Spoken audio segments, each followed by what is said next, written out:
There are some relationships that you must labor. Listen to me. You must labor to keep them.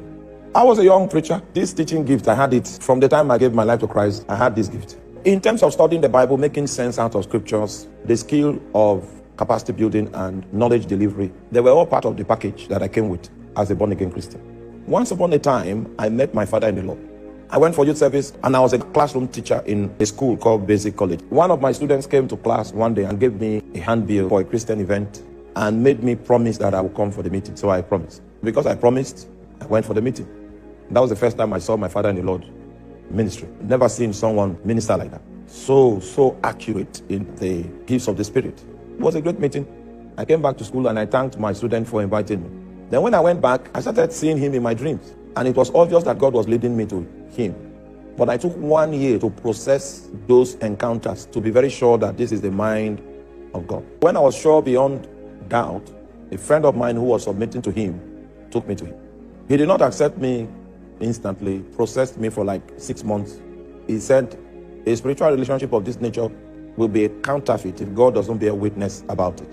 He sent for me and I gave him the details of this ministry. And since that time, I've been reporting to him.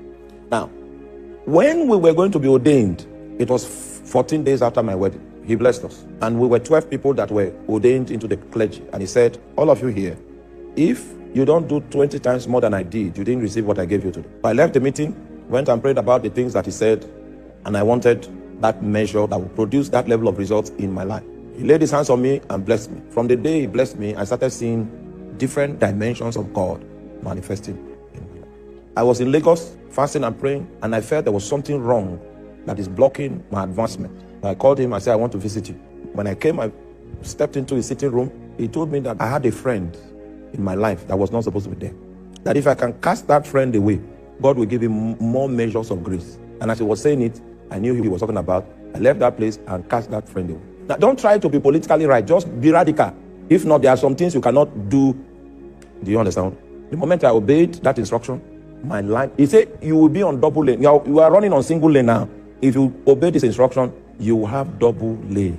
The single lane was the other place. I obeyed the instruction. It produced double lane. Even if you bring fire and say I should leave that man, I will not. Because I know how my life was before I met him. If you drive me away from him, I will not go, because my life was designed to flourish around him. The first defense you are going to build for yourself in securing your destiny is to know the anointing that God has put in place to cause you to flourish.